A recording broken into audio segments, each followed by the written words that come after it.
Buenos días, mis queridos hermanos. Damos gracias a Dios por el día de hoy, por el privilegio que nos da de poder estar compartiendo con ustedes la palabra de Dios. Por todas las circunstancias ajenas a nosotros, ¿verdad? Sabiendo todo lo que está pasando en nuestro país, y no solo en nuestro país, sino el mundo entero, con este asunto del coronavirus, no nos estamos reuniendo. Pero esperemos en el nombre del Señor Jesucristo que cada uno de nosotros seamos capaces de conectarnos y continuar en nuestros hogares en oración por toda esta situación. Oren por sus familiares, pero no solo sus familiares, sus hermanos en la fe, por su vecino. Ore por todas las personas que puedan estar enfermas y para que el Señor ponga su mano y controle esta plaga. Recordemos que Dios es un Dios soberano, es el Rey de los cielos y la tierra y el dueño también de la historia. Absolutamente nada está ajeno a su voluntad. Y entendemos también que Él tiene un propósito mayor en medio de todas estas cosas que están sucediendo. Nuestra responsabilidad es orar. Es orar y poder estar justamente en comunión los unos con los otros.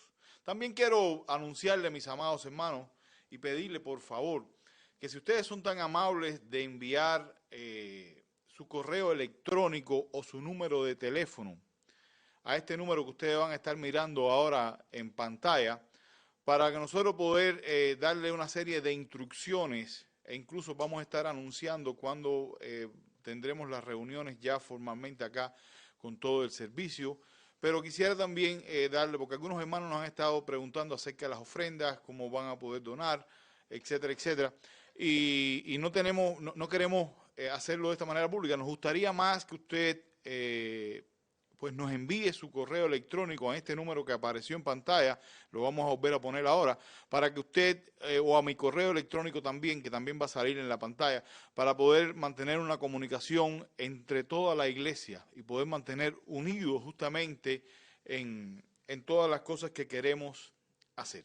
Yo quiero primero, ahora después de haber dado estos anuncios, invitarle que cada uno de nosotros incline su rostro en actitud de reverencia a nuestro gran Dios, ¿verdad? Humillándonos delante de Él para ir a Él en oración, para que prepare nuestras vidas y nuestros corazones. Vamos a orar. Señor, te damos gracias por el día de hoy. Gracias porque este es el día que tú has creado para la alabanza y gloria de tu nombre. Te rogamos, Señor, que tú en tu eterna soberanía, Padre, obres y mire toda la situación que ha estado ocurriendo, cómo ha afectado, Señor, absolutamente, cómo ha trastornado este asunto del coronavirus, este mundo. Te rogamos, Padre, que tú guardes con tu manto a tus hijos, pero más que nada también te pedimos, Señor, que tú elimines todas estas cosas para nosotros volver a la normalidad, a vivir, hacer, y toda nuestra iglesia se pueda nuevamente congregar. Anhelamos eso, Padre. Bendícenos, Señor. Sé con cada uno de los ancianos. Mira a los ancianos en nuestra iglesia. Mira cada uno de los ministerios. Gracias porque tú nos has provisto de todas las cosas para poder transmitir también. Gracias, Dios, por la manera en que tú obras y la manera que nos prepara.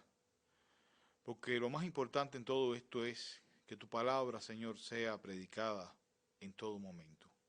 Y si este es el medio en el cual tenemos que hacerlo ahora, lo vamos a hacer también con gozo.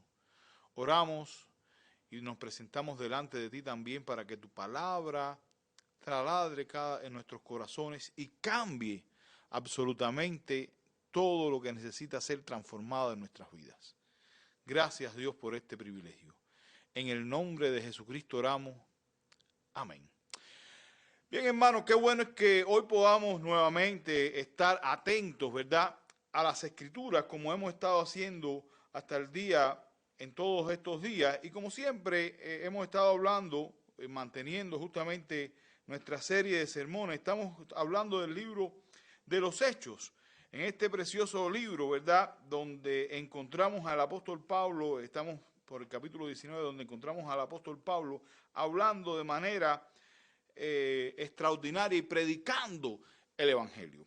Hoy queremos invitarle a que busquen en sus Biblias el libro de los Hechos, que es donde vamos a estar compartiendo la palabra del Señor, Quiero invitarle a que busquen el libro de los Hechos, capítulo número 19, versículos del 11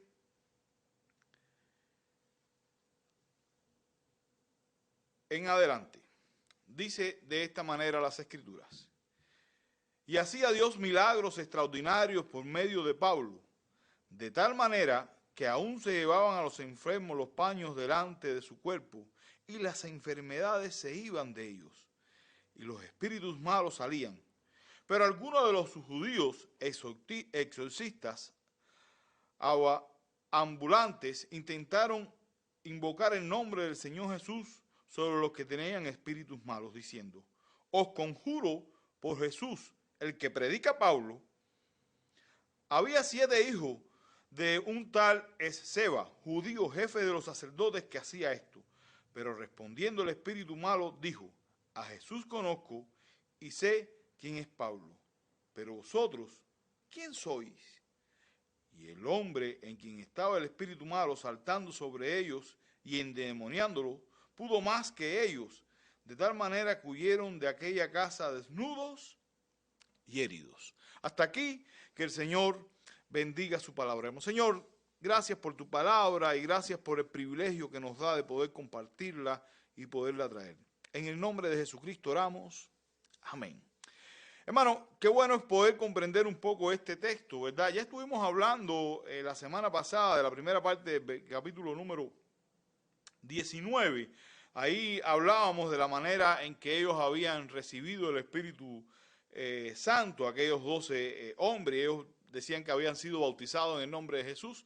Y Pablo, justamente continuando con su ministerio, ahí en Éfeso, pues se encuentra con esta situación donde hay algunos exorcistas que querían llevar adelante el exorcismo en el nombre de Jesús, y todas las consecuencias que trajo como consecuencia, o sea, todas las consecuencias que trajo el hecho de que ellos hayan querido tomar el nombre de Jesús sin ser auténticos hijos de Dios. La gran realidad es que Dios, escuchen hermano, Dios siempre va a autentificar el ministerio de sus siervos.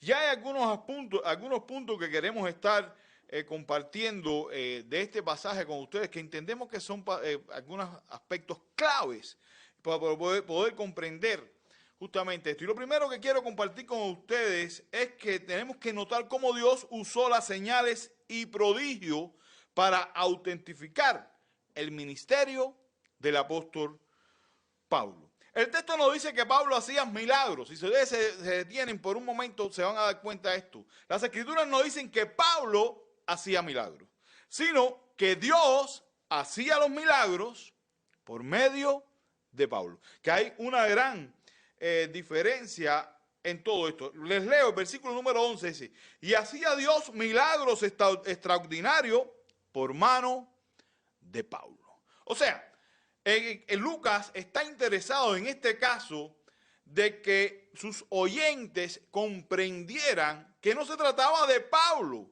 Pablo no era la persona que hacía los milagros, era Dios quien hacía los milagros, y Pablo simplemente era un instrumento en las manos del Señor. El mensajero de Dios nunca es el hacedor de milagros, como afirman muchos falsos maestros hoy. Hay muchas personas que están buscando y tratan de llevarse ellos el crédito, porque si fulano hace milagro, porque si mengano hace milagro. No, y quiero que entiendan, el mensajero de Dios nunca es el hacedor de milagros. El único que hace los grandes milagros se llama nuestro Señor Jesucristo. El hombre de Dios es simplemente un instrumento por medio de quien Dios obra sus milagros. Notemos algo, el texto no nos dice simplemente que Dios hizo un milagro por mano de Pablo, y entiendan esto, sino que hizo milagros extraordinarios. O sea, Lucas se ocupa, inspirado por el Espíritu Santo, se preocupa porque cada uno de ellos pudieran comprender que no se trataba de simples milagros, sino eran milagros extraordinarios. Lucas quiere que ellos entendieran que no eran milagros ordinarios. Eran cosas que eran, o cuando decimos ordinario estamos queriendo decir que eran cosas cotidianas, porque encontramos a estas personas que eran exorcistas, que quizás en el nombre de Satanás, ellos hacían todas estas cosas, hacían milagros. Pero hay una gran diferencia entre las cosas que hace Dios y las cosas que hace Satanás para engañar. Lucas hace énfasis en esta palabra: milagros extraordinarios. O sea, y el hecho de que fueran extraordinarios, tenemos que entender que no era algo que se repetía tampoco todas las veces. Éfeso, y tenemos que comprender un poco esto, Éfeso era una ciudad caracterizada ampliamente por sus prácticas ocultistas, o sea, estaban envueltas en prácticas ocultistas, de manera que ellos de alguna manera estaban siempre una y otra vez practicando magia, hechicerías, etc. Y la presencia de poderes provenientes de huestes espirituales de maldad en las regiones celestiales, tal y como también nos enseña la Escritura, estaba presente allí. Estaba justamente allí. Y en ese contexto Dios obró de forma que no obró a través de otros ni en otras épocas. En esa época las personas usaban pañuelos, y es válido poder señalar esto, que tuvieron contacto físico con algo que consideraban poderoso para sanar a los enfermos. Algo que obviamente es una práctica totalmente errónea. Pero el obrar de Dios para autentificar a Pablo fue tal que aún cuando la gente llegaba en pañuelos, habían tenido contacto con su cuerpo, a los enfermos, sanaba. ¿Por qué estamos hablando un poco acerca de esto? Porque creo que es importante que podamos comprender que estas no son prácticas para nuestros tiempos. Hoy en día también vemos algunos ministerios que quieren hacer estas cosas. Esto fue algo propio para aquella época. Si ustedes van al mismo libro de los Hechos, en el capítulo 5, dice que la gente ponía a sus enfermos en las calles esperanzados en que al pasar Pedro, siquiera su sombra cayera sobre ellos y sanarían. O sea, tenían esa esperanza. Imagínense el orgullo de los milagreros de nuestros días si eso ocurriera hoy. Yo quiero que por un momento ustedes se imaginen a todas estas personas que andan haciendo campañas de sanidad, que andan engañando a las personas, ¿verdad? Trayendo milagros y que no lo quisiera ver. No cupieran en su ropa si ellos tuvieran esta oportunidad. Pero la realidad, y es bien marcada en todo esto, es que estos eran los milagros que hacía Dios y no los hombres. En ninguno de ellos pudiera estar en esta manera. Miren, cuando en los Corintios cuestionaron, y es algo válido señalar, hablando justamente del hecho que estos milagros lo que hacían era autentificar el ministerio del apóstol de Pablo. Si ustedes van a la segunda carta a los Corintios, capítulo número 12, el versículo número 12, dice de esta manera. Estoy leyendo la revisión de las Américas, hermano, la versión de las Américas. Con todo, las señales del apóstol han sido hechas entre vosotros en toda paciencia, por señales y prodigios y milagros. En algún momento Pablo, para autentificar su apostolado, cuando le escribe a los Corintios, él habla justamente de que esto que Dios hacía, lo hacía de alguna manera y lo autentificaba a él, su ministerio. Ahora, estas señales jamás volvieron a Pablo un hombre orgulloso, o iracundo, o elitista, o ninguna otra cosa similar. Pablo continuó viviendo con toda humildad, porque sabía que lo que había ocurrido era Dios obrando. Y él entendía que él era un miserable pecador que dependía absolutamente de la gracia de Dios. De la misma gracia que dependemos nosotros hoy. Porque sabemos que Dios es el que hace el milagro. Hermano, yo creo que lo repito en varias ocasiones, da asco, y perdonen la palabra que estoy diciendo, cuando uno mira todo lo que están haciendo con el evangelio, algunos predicadores o falsos maestros. Y esta es la causa por la cual muchas veces el evangelio está siendo vituperiado. Por toda la falsedad, todo el engaño con que andan. Y después se creen superiores, sin entender que para ser grande en el reino hay que ser un servidor en esta tierra y no superior. Tiene que ser en minus, no en magnus. Hermanos, cuando el Señor nos use para autentificar nuestro ministerio, escuchen, quiero que presten atención a esto. Cuando Dios nos use para autentificar nuestro ministerio, en cualquiera que sea la situación, denle la gloria a Dios.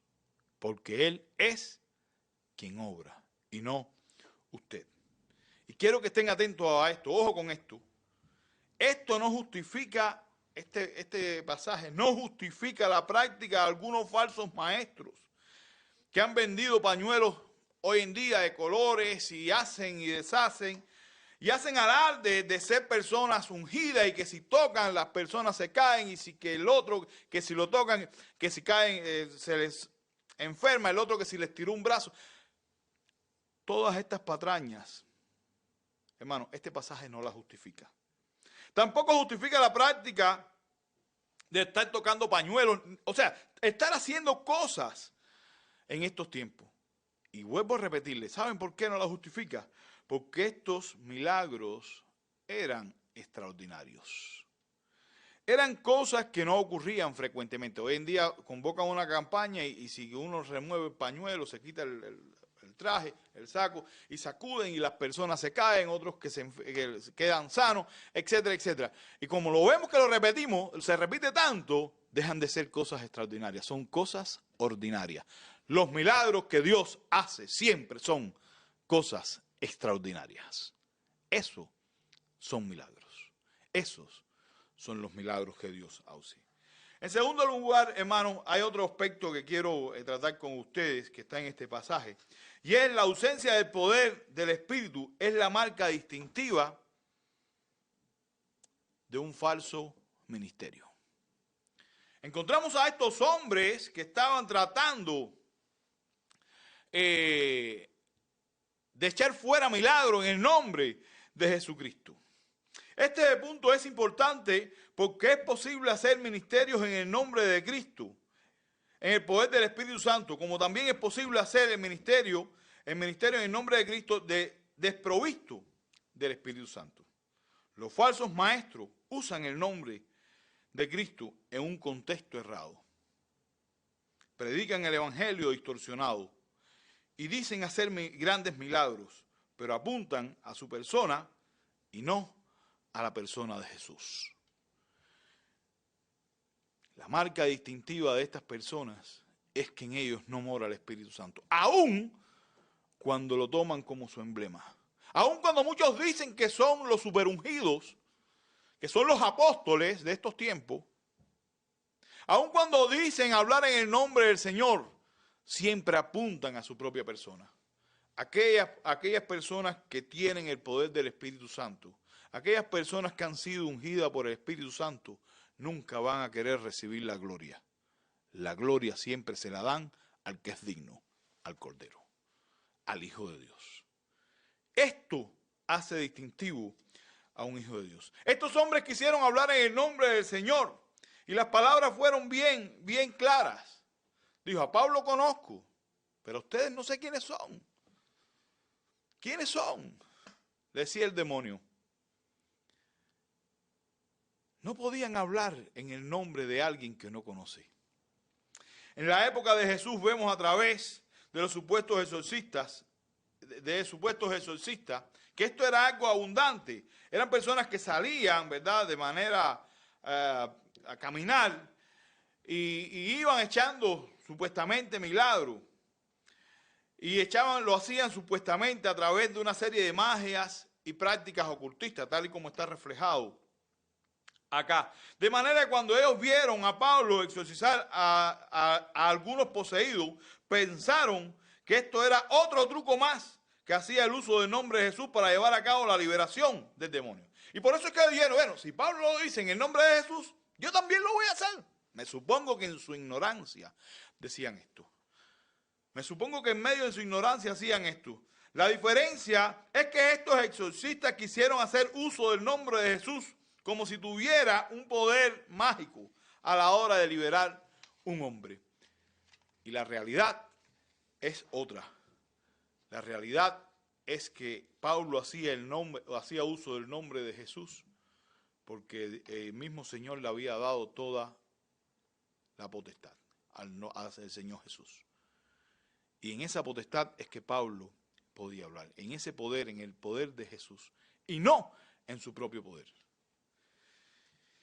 En este pasaje específico, vemos en este caso a 7 exorcistas, ¿verdad? Ellos comenzaron a lidiar con un endemoniado. Se percataron rápidamente que ellos estaban lidiando con una realidad superior a su habilidad. El primero en reconocer la falsedad de estos exorcistas, ¿saben quién fue? El mismo demonio. El mismo demonio es quien lo reconoce primero y le dice: a Jesús conozco y sé quién es Pablo, pero vosotros, ¿quiénes sois? El demonio se vio forzado a confesar la autoridad de Jesús y la autoridad delegada en Pablo, pero cuestionó la autoridad de estos 7 hijos para someterse a ellos. Cuando Cristo ascendía a los cielos, dijo a aquellos que estaban con él presentes: toda autoridad me ha sido dada en los cielos y en la tierra. Es la que se encuentra en la Gran Comisión. Por tanto, id y hacer discípulos a todas las naciones. Nosotros no tenemos autoridad en nosotros mismos, sino que nuestra autoridad ha sido delegada por Cristo y radica primeramente en la prédica de su palabra. Entonces el hombre endemoniado saltó, dice las Escrituras, a los 7 hijos de Seba, y ellos salieron corriendo desnudos y heridos y humillados. Este texto es un recordatorio de que es una gran osadía. Escuchen, es una gran osadía hacer uso del nombre de Dios de forma irreverente, como lo han hecho hoy en día muchos falsos predicadores. Ministerios como el de estos falsos maestros desaparecerán en la medida que la luz de Cristo penetre en la oscuridad de nuestro continente, como ha sido amenazado una y otra vez. De entre nosotros los latinos se ha ido extendiendo estos falsos ministerios, pero la luz de Cristo va a alumbrar. La luz de Cristo va a alumbrar. En tercer lugar, hermanos, cuando Dios hace su voluntad evidente, el temor del Señor frecuentemente se apodera de aquellos sobre quien Dios está obrando. Los hechos que se encuentran en el libro de los Hechos, y valga la redundancia, en el capítulo número 19, versículo 17, quiero que vayamos allá para leerlo de manera rápida, retomando nuevamente el libro de los Hechos, capítulo número 19, versículo número 17, dice de esta manera: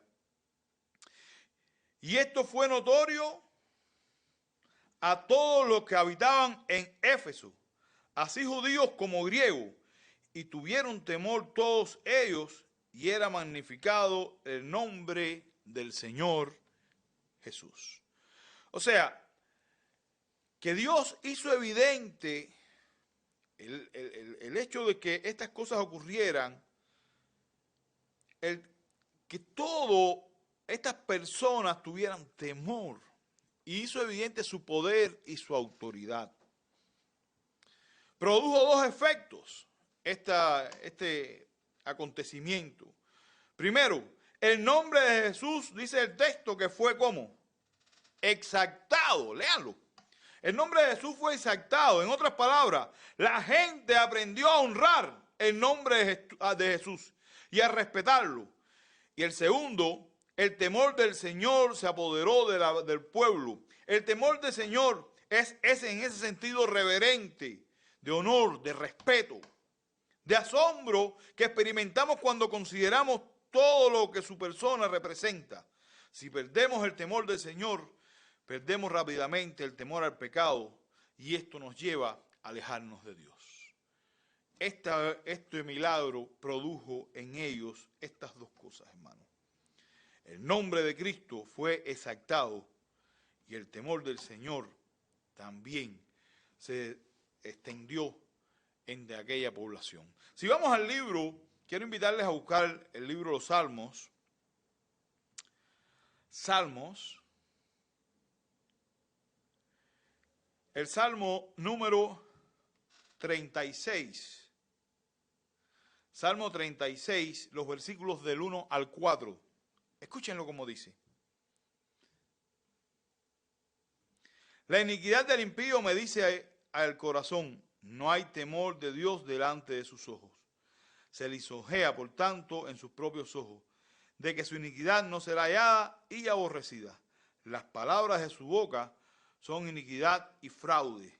Han dejado de ser cuerdo y de hacer el bien. Medita maldad sobre su cama. Está en caminos no buenos. El mal no aborrece. Y en estas condiciones se encontraban estos hombres. Ellos no tenían el temor de Dios. Ellos, en lo más mínimo, querían honrar a Dios. Hoy usted y yo estamos llamados a honrar a Dios. Hoy usted y yo estamos llamados a darle la gloria a Dios y a vivir en el temor del Señor. Es responsabilidad justamente de la iglesia poder vivir en el temor a Dios. Tal como dice el Salmo número 136, versículo número 4. El 3 comienza el 3 de esta manera. Alabar a Dios, alabar al Señor de los señores, porque para siempre es su misericordia. Y oigan la expresión que hizo. Al único que hace grandes maravillas, porque para siempre es su misericordia.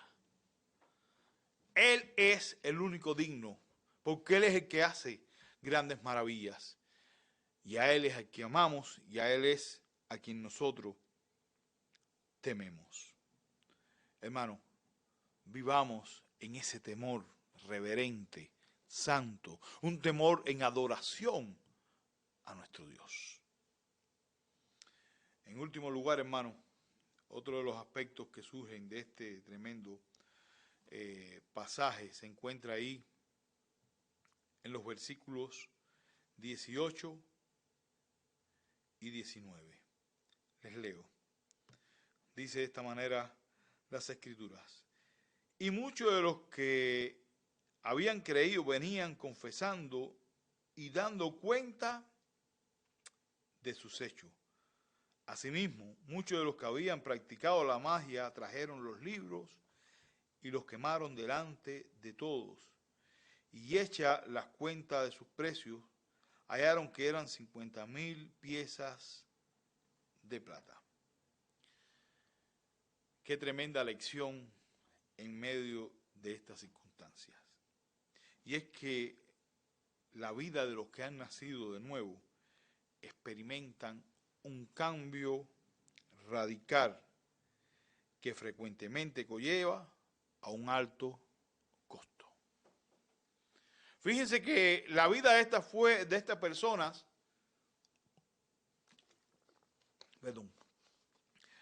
fue radicalmente transformada. La confesión y el arrepentimiento marcan la vida del que ha nacido de nuevo. Y es seguido por un cambio de la práctica de vida. Estas personas confesaron lo que habían hecho. Estas personas se habían dado cuenta cómo habían vivido, muchos de ellos en brujerías. Ellos lo confesaron. Y este arrepentimiento fue quien marcó su vida. Porque ellos estaban mostrando públicamente que habían nacido de nuevo. Y la manera que lo hicieron también fue con un cambio de la práctica de su vida. La manera en que comenzaron a vivir fue diferente. Y a un costo. Porque los libros que quemaron eran de gran valor. Lo que caracteriza a un creyente no es el arrepentimiento de sus pecados, perdón, sino su continuo arrepentimiento día tras día. En Hechos 19 la gente se arrepintió de sus prácticas ocultistas. En Hechos 19, hermanos, encontramos a aquellas personas que se habían arrepentido y que eventualmente aquellos que practicaban la magia juntaron sus libros y terminaron quemándolos sin importar el valor monetario que tenía. Esa fue una evidencia de que el reino de Dios estaba en sus vidas y el de las tinieblas había sido relegado atrás. El versículo 20 dice, y así crecía poderosamente y prevalecía la palabra del Señor. El efecto que tuvo la palabra sobre la población fue un efecto en el cual la palabra iba creciendo una y otra vez. Vidas transformadas. Ellos no simplemente dijeron, yo me arrepiento.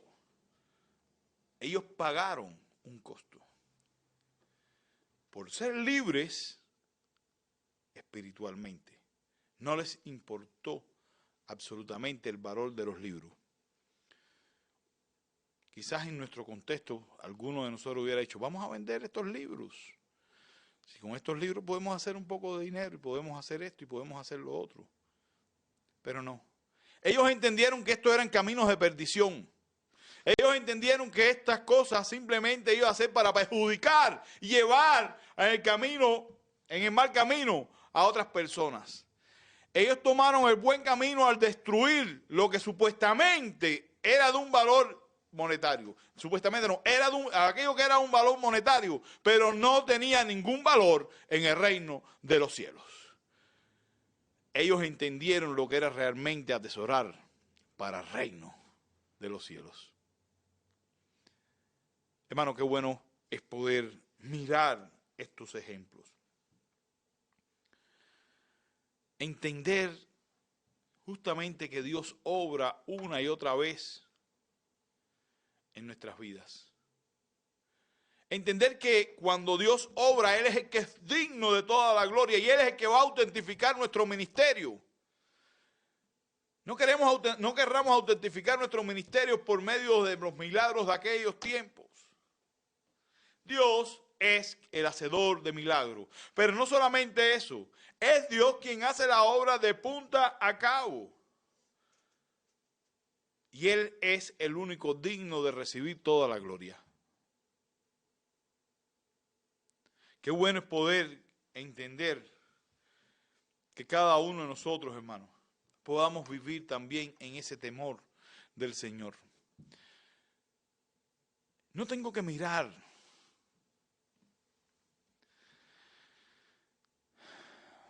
a estos curanderos de nuestros días o a estos hacedores de milagros para honrar a Dios. Yo honro a Dios porque desde que despierto veo sus maravillas y señales. Su creación me habla de su grandeza y de su poder. Lo honro porque Él es mi dueño, Él es el Todopoderoso. Lo honro porque Él es mi Salvador. Lo honro porque Él es mi Dios. Y entiendo que absolutamente nada de lo que yo pueda hacer o lograr depende de mí. Depende solamente de su gracia. Hermano, qué bueno es también poder ver que cada uno de nosotros no solamente digamos, yo me arrepiento de mis pecados y me debo golpes de pecho, sino que mi vida muestre mi arrepentimiento. Que yo pueda decir que fui regenerado por la gracia de Jesucristo, no porque lo digo, sino porque mis hechos y mi estilo de vida lo demuestran. Es un llamado al cual estamos haciéndole hoy. Cuando miro hoy las bancas vacías, pero consciente de que muchos de ustedes que han sido ya regenerados han sido capaces de escuchar todo el sermón.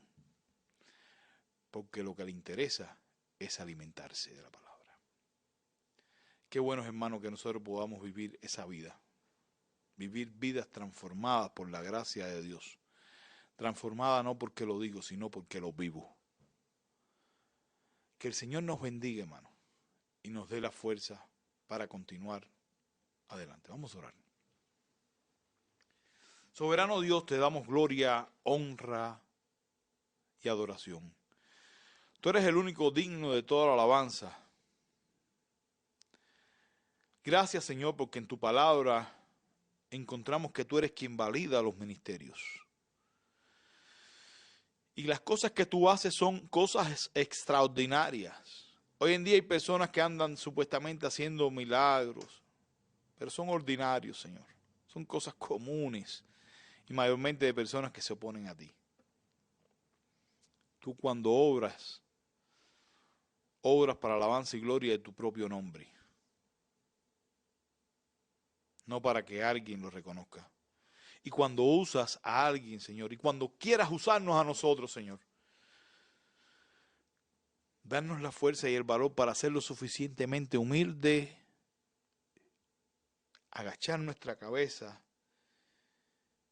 y señalarte a ti, dándote a ti la gloria, Señor. Porque tú, y solo tú, eres el digno de toda la gloria. Nosotros no podemos hacer nada, ni somos nada sin ti. Gracias, Dios, por este privilegio de poder compartir tu palabra. Y te pedimos en el nombre de Jesucristo que tú obres ahora con todo este asunto, que tu manto nos cubra, Señor. Que elimines este virus, que pongas tus manos. Mira a aquellas personas ancianas. Ayúdanos, Señor, a poder una y otra vez ser portadores de tu mensaje y a vivir para darte a ti la gloria. En el nombre de Jesucristo, amén. Hermanos, antes de concluir, quiero solamente recordarles enviarme su correo electrónico para poderles mantener informados y poderles también hacerles saber, porque muchos lo han preguntado, lo repito, si usted no se conectó, empezó a ver al final del sermón. Les invito a que muchos nos han preguntado justamente cómo poder ofrendar, las donaciones, etcétera. Nosotros podemos informarles de esta manera.